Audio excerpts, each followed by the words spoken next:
What's up, guys? This is me at Playtest IRL. I came from an event in San Diego called the PS5 tournament from a host of Rare and Sleeveless. So that's the name of the company or the store that decided to run the event. They're located in San Diego, and they had a 40-man tournament there. So a lot of people decided to show up at this event, more than the average number of people who go to Edison events in SoCal.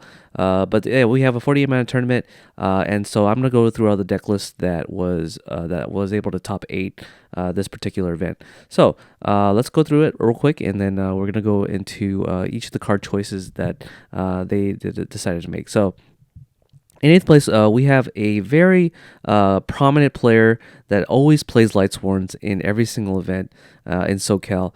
His name is Min Zhang. He's a very popular Lightsworn player. He's the only one that seems to be the only one doing Lightsworns in today's format. Yeah, because he believes strongly that this is the deck that can really tackle a lot of the great meta decks that we're seeing in today's metagame, such as Value Turbo, such as Heroes. Having access to a very strong monster such as Judgment Dragon is one of the key aspects of this deck, and being able to use Becking Light to bring out the Judgment Dragon and then capitalize on the fact that it's a 3000 beat stick that's able to attack, and being able to wipe out the entire board and not feel any sort of affection towards it. So he plays the Monster Reincarnation, I think mainly because he wants to fetch out Judgment Dragon from the graveyard, but also to be able to special summon JD, use the effect to blow up the field. And if he's staring down Absolute Zero on the board, then Absolute Zero is going to trade with the Judgment Dragon, but also being able to clear the board is the main thing about it. And then activating the Monster Incarnation, discarding a card from your hand, and then being able to bring out the JD again, then finally being able to do damage with the Judgment Dragon is the key aspect of the strategy that Lightsworn tries to do in every single game that it plays against heroes, but mostly against the meta decks in general. Being able to put a big giant body on the board, but being able to take out your opponent's life points, take it down to 0, so that Value doesn't have the ability to come back even after you resolve a Judgment Dragon effect. For consistency purposes, he is main decking the 2 gold sarcophagus so that he can see his Charge of Light Brigade if he doesn't open up with it, or being able to see a Judgment Dragon and then being able to blow up the field. He is now, in his previous list before, he's taken out cards like Glorious Illusion, which is a card that has seen play thanks to, I believe, X2, who is a dueling book extraordinaire, being able to revolutionize the card Glorious Illusion, and then being able to revive cards and then mill additional cards with that trap card. Min Zhang has decided to ultimately cut that card from his deck and decided to go for defensive cards such as Bottomless Trap Hole, to be able to go 1-for-1 with monsters such as Absolute Zero, I would believe, and then being able to special summon monsters on the following turn. So I think that's the strategy he's trying to go for, by trying to go for Bottomless as opposed to using the Glorious Illusion. But I'm not entirely sure. I haven't done a deck profile with him in quite some time or ever, because he's very secretive as to why he is playing certain card choices in his deck. So I can only speculate as to why he is playing these cards in his main deck. He's also on 2 Book of Moon as well for defensive, but also I feel as if he knows the ruling with the Absolute Zero, that if you are Book of Mooning a Absolute Zero in today's format, and then being able to use effects that can remove the Absolute Zero while it's face down, the Absolute Zero will not be able to trigger while it's destroyed or removed from the field face down. So using Celestia or JD to get rid of the Absolute Zero is kind of the key. It is lethal if he can stick Illumina on board with the Wolf, and then any other Lightsworn that has, I believe, at least 1700 attack with an Honest in hand is how he's going to win the game if they can't deal with the pressure that the Lightsworn has. And then if they are able to deal with it miraculously, then he has the JD to be able to win the game. He is playing the Cold Wave here. The Cold Wave is a very interesting spell card tech, especially with Lightsworns. But I think Lightsworn is one of those few decks that can capitalize on using it, because when you have a monster board such as JD at the end of your turn, then you have to rely on monster effects to deal with it. Oftentimes, people side deck Lightning Vortex to deal with Lightsworns. So if Lightsworn does have their bodies out, they can't use Lightning Vortex the following turn because Cold Wave affects both players' turns until the turn player is able to have their turn again, and then they're able to activate their spell cards. So I think not much about the main deck. Again, Arcus is one of those really good cards against Frog Monarchs because it is one of those cards that makes it so that Lightsworns cannot be targeted by card effects of any kind, so that it stops Soul Exchange, Brain Control, Enemy Controller, Caius, you name it. So oftentimes the Frog Monarch player has to find ways to clear the 1200 attack monster, backed up with an Honest, so that they can finally target the Lightsworn monsters that are currently on the board with the Frog Monarch cards. So, Frog Monarch strategy against Lightsworn will often involve using Dupe Frog so that they can attack.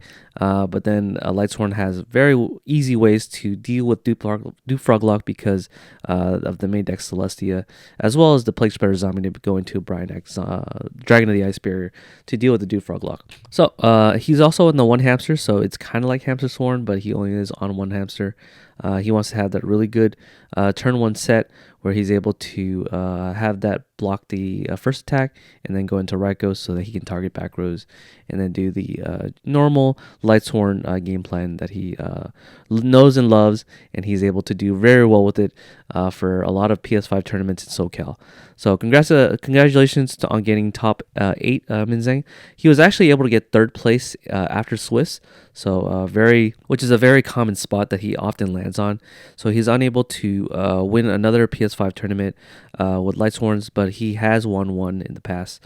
Either it's a PS5 or it's a Switch. I'm not entirely sure, but he has won an event with Lightsworns, and I can see him doing really well again on the future tournaments for PS5 tournaments, especially in SoCal. He is side decking Consecrated Light.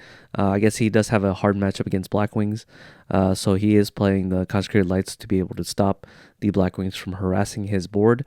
He has the one Cyber Dragon, but and one Chimera Tech Fortress, so that he could contact fusion with Machinas. And then he has 2 D Crows. I imagine the D Crows for the Vayu Turbo matchup, in the event that he can prevent any lethal from happening when they try to banish for Vayu, and then he can clap back on the following turn. He does have the 2 Noblemen across out. I imagine that's for Falsodyna in the event that they set the Falsodyna and he's trying to go for lethal. He has the Noblemen of cross out to be able to deal with it.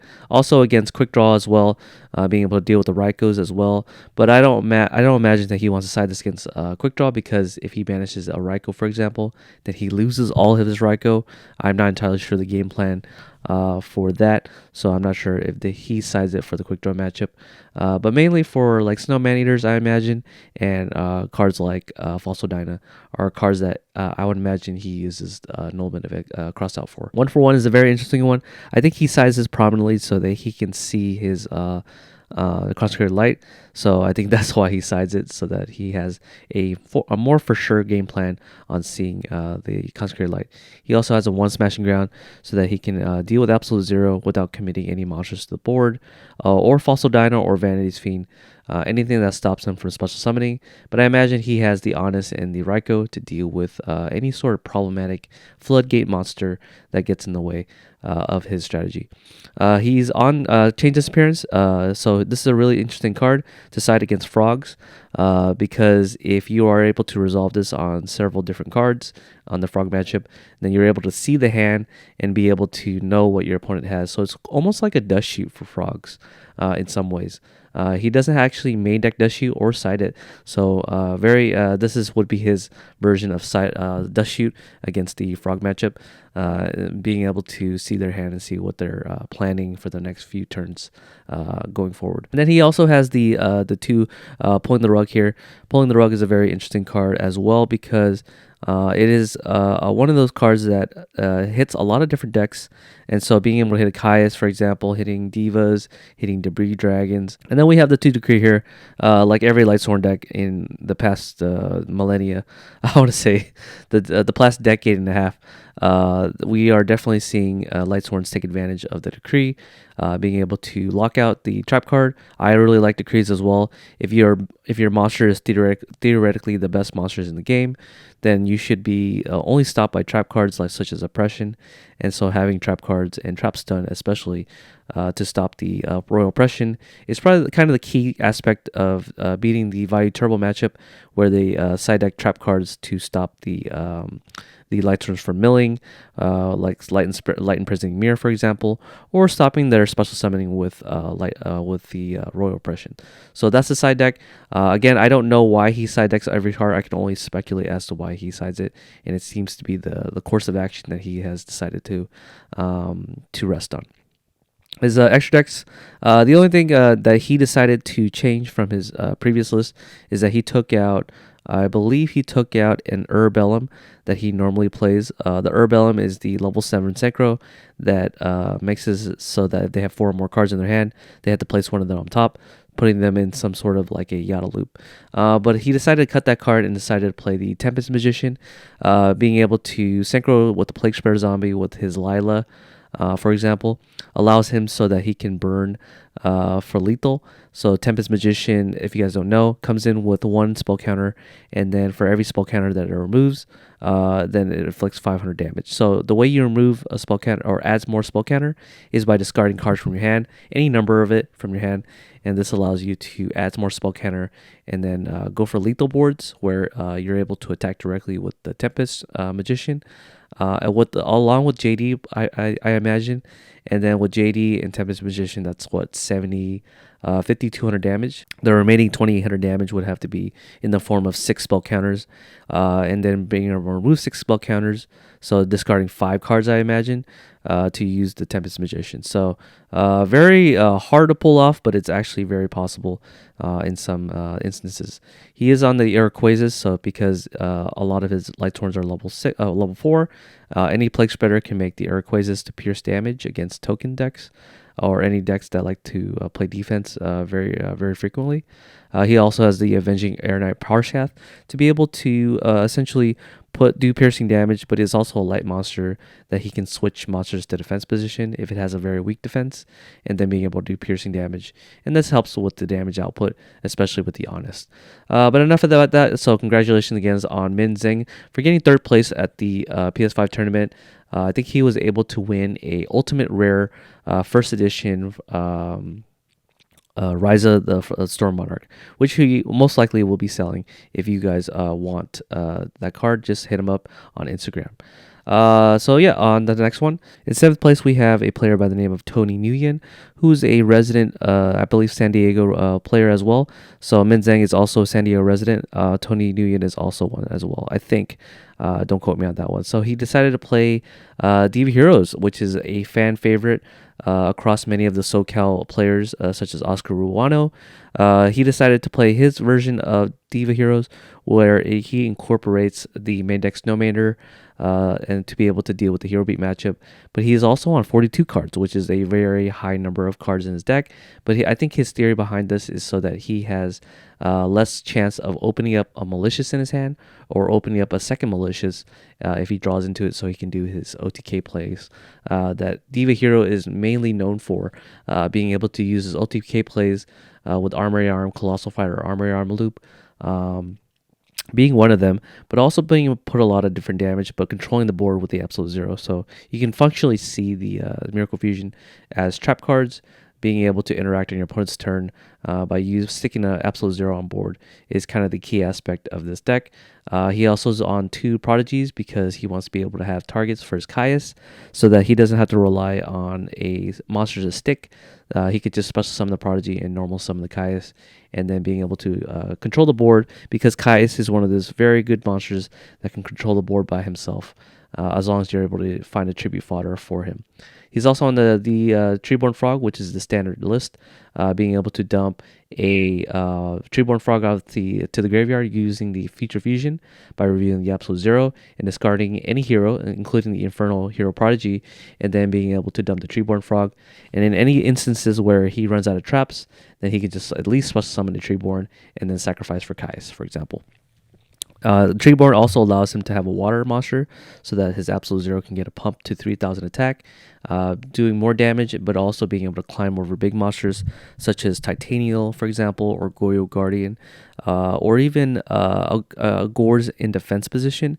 I know Gores is a very menacing threat for the Diva Hero matchup, so having a Gores in defense mode, you'll have to find a way to run it over, so that's why you have your Senko lineup as well as your Treeborn Frog to provide an extra water so that your Absolute Zero can finally run over that Gores that's so pesky in defense position. And then he also has the one Phoenix Wind Blast as well as the one Regeki Break for more versatility as opposed to having consistency between the discard trap. And then he also has the Torrential Tribute. Torrential Tribute has been falling out of favor as of late, as it is one of those trap cards that is more of a recovery. But sometimes you have monsters on board, and so it's very difficult to justify playing Torrential Tribute in a lot of different decks, because if you have monsters, then your opponent tries to summon monsters to get over their monsters, your monsters, then you kind of have to lose your monster in the process when you resolve Torrential Tribute. But he was able to do well with the Torrential Tribute in his main deck, so I can't say much. And then he also has Tragodia in the main deck, which has been seeing plays from in and out of the Diva Hero deck. So sometimes Trag is coming down, sometimes Trag is not. It just really depends on the flavor of the player who decides to play the Tragodia or not.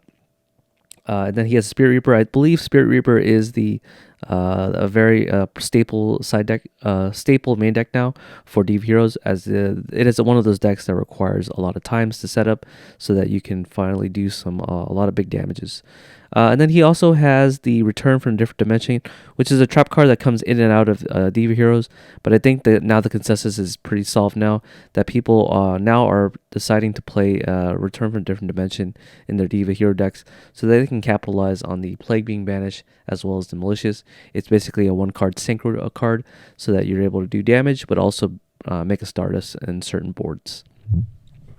And then, of course, the Dark Arm Dragon. Some people have decided to cut it because there was a list by Sergio Flores, who came from Arizona, and he decided not to play the Dark Arm Dragon. Some people have have decided to do that, and some people have not decided to do that and think that is just way too good of a card not to include in your deck. And he's also on one prison, whereas Sergio Flores decided to play 3. So it just really depends on the player preferences, on what the trap lineup is, the monster lineup. Every card matters in Edison, so I believe this was the only Diva Hero list to make the top 8 to do well. His side deck comprises of a Sirocco, so in case he's playing the Vayu deck, the Vayu matchup, and also the Blackwing matchup to be able to do damage is kind of the key aspect of Sirocco. However, I don't know if he wants to waste a normal summon on Sirocco. I believe there are better ones, but I believe against Blackwings, I think he swaps out the Spirit Reaper for an easy Sirocco so that he can at least have monsters that aren't going to be pierced to death by the Armwing. And then we have the Cyber Dragon here, but he does not have any Chimera Tech in his extra deck, so it looks like he's just using the Cyber Dragon to be able to put on pressure on going second so that he can bait out trap cards so that his regular normal summons are going to be better, unscathed by the trap cards. Then we have the 2 Fossil Dyna, which is a staple side deck for most of the Edison decks, just because there's really no deck that I can think of where Fossil Dyna is bad. Every deck special summons, and if they don't special summon, then they're doing it infrequently, like Hero Beat. So I imagine this is really bad against Hero Beat, I guess. And then he has the Lightning Vortex. I imagine is for the Dragon Turbo deck, where they try to lock him out of the Dark Monsters. With Quackimar Drago, being able to hit the Quackimar Drago is kind of the idea. Also being able to hit the Floodgate monsters such as Vanity's Fiend, Falso Dynas, or even Lightsworn boards is how I think he is trying to use the Lightning Vortex. He also has the Special Ground for the same reason, and he has the Norman Crossout for Rykos so that he doesn't have to deal with set monsters, as it is kind of hard to deal with set monsters except by using Gaius. He has a Soul Release for the Lightsworn matchup, but as well as the Hero Beat matchup sometimes, I guess, or the Mirror match. I guess the Mirror match, if they have Malicious in Graveyard. Frogs is another one that you would side Soul Release to. And then he also has the Super Poly 2. I imagine that's only for the Hero Beat matchup, so that they can synchro or they can fuse away their alias along with their water monster to make your own Absolute Zero. But he's not playing the Rapturous card, which allows him to fuse the two aliases on board, so that he can make the Gemini monster. So it's a really hard deck it's a really hard card to side deck in most matchups, but it does come up, and it is a spell card. So it's a spell card you can use in tandem with your Decree, so if you need some defensive trap. But he has a lot of different traps. I believe he has 10 traps. So running Decree is one of those cards that you just use in certain situations. He also has the deck devastation virus because it's an auto win button against a lot of small synchro decks such as Quick Draw, but also against certain decks such as fairies. So if he comes across a fairy deck, he can resolve the deck devastation virus, and he doesn't have to worry about the recruiters doing a lot of different damage. He also has the Light Imprising Mirror. Light Imprising Mirror is one of those cards that allows you to do well against the fairy matchup, but also against Lightsworn as well, so they can prevent them from milling. And then he has 2 Pulling the Rug. Not much of the reasons to go into why he plays Pulling the Rug. It's just a really good side deck card for Deep Heroes in general, but Edison decks in general. And then his side deck, his extra deck is pretty standard. There's not much about to say about it.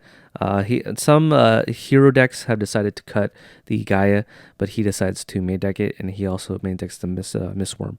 But everything else is pretty standard.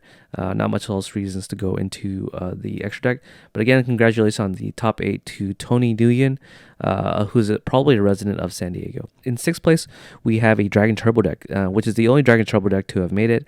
It's a deck that is one of those decks that likes to incorporate the modern strategy, which is to be able to explode on your first turn, and then being able to OTK as much as possible using a lot of draw spells. You guys kind of have an idea of how the deck works. This differs from the other list by Leo Y, who took a list of Dragon Turbo as well, but this one's a little bit different. I don't believe that he plays the Clear Vice. Leo plays the Clear Vice, whereas this player does not play Clear Vice at all. I believe that Leo doesn't also play Prime Material, but I'm not entirely sure. It's been a while since I've seen the list, but it's generally the same strategy where you're trying to OTK your opponent. But Leo doesn't play the Reckless Greed, whereas this player here, I forgot to say his name. His name is Arvin B. I don't know how to say his last name. It's of Indian, I believe is of Indian descent, so it's a very long last name. I don't know how to say it, so apologies. But his name is Arvin B. B being the initial of his last name. He was on the Reckless Greed version of the Dragon Turbo deck, which allows him to basically just win, being able to draw a lot. Win with the Red Eyes Darkest Metal Dragon combined with the Prime Material or the Quackmore Drago, or he can go into the Trident Dragon. Dragon Turbo is one of those decks that I have absolutely no idea on how the deck is able to do well with it. So I'm going to rely on other players such as Hydro Pump to explain Dragon Turbo for you guys. So if you guys aren't subscribed to him, definitely check him out. He definitely has some guides on Dragon Turbo on how to play the deck, especially in today's format. So I'm gonna rely on him to explain it to him. So find him on YouTube, and then he'll explain how the deck works more in depth. I cannot say how the deck works in my opinion. So we're gonna skip on him, but congratulations again to Mr. Arvin B on his 6th place finish at the PS5 tournament. In 5th place, we have a Frog Hero deck. This hero deck was able to get to 2nd place. So this was a player by the name of Christian Gutierrez. So congratulations to him for getting 2nd place at the PS5 tournament, winning a Nintendo Switch. which was another which was another prize that you can get. So he decided to play the Hero Frog. Not much else to say about Hero Frog. I believe it's standard now. I believe he is on the extra Battle Fader, so I guess he really prizes the clapback effect of Battle Fader, so being able to use that to buy another turn. But he's also on 3 Raigeki Break, which is, I don't believe they play 3 of so this Frog deck is on the 3. He's also main deck in the Soul Release, and the 1-for-1, I believe 1-for-1 is standard, so yeah, not much else to say. For those of you guys who don't know, if you are able to open up with the Infernal Prodigy by chance, you can actually special summon this on your first turn, and then you can normal summon the Substitute to end on a dupe block. So for those of you guys who don't know, that is a play that you can do with Hero Frogs. But other than that, it's pretty standardized list. He doesn't have... I don't know what the main difference is between this and the Hero Frog. He's on the 1 Junk Synchron, the 1 Ryza, much like the Fraser build list that you commonly see across the internet space for Edison. He does side the Unifrog so that he could out the Massacre Restrict, but also against the Pulling the Rug too, that people commonly side deck for frogs. But yeah, other than that, I don't think there's much else to say. To be said about Hero Frogs that hasn't already been said. He is on the 2 Super Poly so that he could use Raptionist against the Hero Beat matchup, so that he can fuse away the 2 Alias and then end on the Raptionist. Is kind of the idea of the Raptionist Dragon. But other than that, I don't see really much special things about this deck. So congratulations again to Mr. Christian, who was able to get 2nd place with Hero Frogs. In the top 4 list, we have Mr. Fitz. In Swiss, he was able to win. He was able to score a 4th place finish in Swiss, so that he was able to do well with his particular list. Fitz has been a very prominent player of this version of Dragons, where he utilizes cards like Raiko to be able to get a lot of 1-for-1s off the board, and then be able to use the Dragons to finish off the game is his game plan. I know he really loves the Kwakimaru Drago strategy to be able to stop things like Gores and Battle Fader, so that when he does ever special summon the Red Eyes Darkest Metal Dragon, he can end the game quicker and not have to worry about the hand traps that are prominent in the Edison format. So I do have an extensive deck list, deck profile with this guy, so if you guys want to hear that version of that, I just recommend that you watch that video. My commentary on this is probably not as going to be as in depth, so I recommend you click out of this video, and then if you're interested in watching the deck profile, definitely find it in my channel. It should be the top 4 videos that I have for him. But after that, I'm just gonna skip over this, and then you guys can just watch it on your own. In 3rd place, we have in Swiss, finishing in Swiss, we have a Raymond Lee. So I also have another deck profile with this guy on my channel. So if you guys want to watch his version of that, just watch that. I'm just going to skip over this as to why he decided to play that. Each of the cards, just check it out. But he was on Merchant Sworn, which is the version where you use Magical Merchant to mill a lot. This which is not commonly seen across the deck. So definitely check out his deck profile if you guys want to have an innovation on Christia Sworn. So for this deck profile, this is actually the winner's deck profile for the PS5 tournament. But he scored 2nd in Swiss, so he actually lost to the 1st place in Swiss guy. But then he never had the rematch in top 8. So Izzy was able to win this tournament, and so he took Vi Turbo. Vi Turbo has been seeing a lot more play because it has won a lot of Ultimate Time Wizard events. So Vi Turbo is definitely the card, the deck to play if you want to win big events. Despite the fact that a lot of people think that there are inconsistency issues, I don't think that that's the case anymore. It's now just solved that the Vi Turbo deck is one of the best decks in Edison, and yeah, even if people side deck for it, it has not stopped the deck from just dominating so many events. But no, this is a Vi Turbo deck. So if you guys want to watch this extensive deck profile, check out Echo YGO, who did a live deck profile. So if you guys want to watch that, check out his profile. I don't think he has it posted yet, so by the time I post this deck list, then you guys will see the dueling book. But if you guys want to see the profile, check it out, Echo YGO. He'll be covering this deck profile. So my version of this is that Izzy is playing the 2 hamsters, so that he has a very good first turn play, where he's able to set the red hamster. You guys really know how great that move is, combined with the Caius. To be able to get a +2, I believe, to be able to do that. I believe the Richmond list is on the one Icarus. I believe the Icarus is really good in a lot of different situations, in where Vayu Turbo is often known as the deck that does a lot of 1-for-1 trades. With Icarus, you can actually do more than just the 1-for-1 trades. You can just do the 2-for-1 trades more efficiently, because a lot of people don't think that you have this card. So sometimes you'll have a set value and you're afraid of those back rows. You can just Icarus attack the back row and then just safely go into the OTK mode that Vayu is very good at doing. But yeah, nothing much to say. I don't really see a huge difference between this deck list and other deck lists, so I'm not going to go too much into it so you guys don't get too bored. The Vayu Turbo deck. The one thing I do notice is that he is citing Starlight Road, so this is a weird one that I haven't seen before across the Vayu decks. So I imagine that he has the 2 Stardust for this reason, so that he is able to use the Starlight Road effectively. And I imagine he wants to set more than one back road going first, so that's probably why he wants to side the Starlight Road for that. But not much to say. I think my body is really good in certain situations where people will side deck Lightning Vortex. So that he doesn't have to worry about his monsters being gone if he does decide to overcommit. I think he's on 3 Greffers, so I think that's not normal for Vayu Turbo, so he is on the triple Greffer lineup. But yeah, no, I don't really know what to say. I guess the Thunder King is different. The Thunder King Ryo is not commonly seen, so I don't know why he would want to side deck Thunder King Ryo. I guess he has a hard matchup against Dragon Turbo, I think he told me. So that stops the Dragon Turbo from resolving their Western Legends to be able to search their Blue Eyes White Dragons so they don't have a trade-in target. I think that's why he decided to side deck the Thunder King Ryo. But yeah, I don't have much to say, so we're going to go move on to the first deck profile. So first deck, first place in Swiss. He was able to get first place in Swiss with this deck list, but once he got to the top 8, he lost in top 8 to Min Zhang, to Min Zhang's Lightsworn deck, which he always gets everybody on that. So, but anyways, he was able to take the pilot, the Vayu Turbo deck. The guy who played this guy was named Brian Sanders. He is actually not an Edison player, as he told me.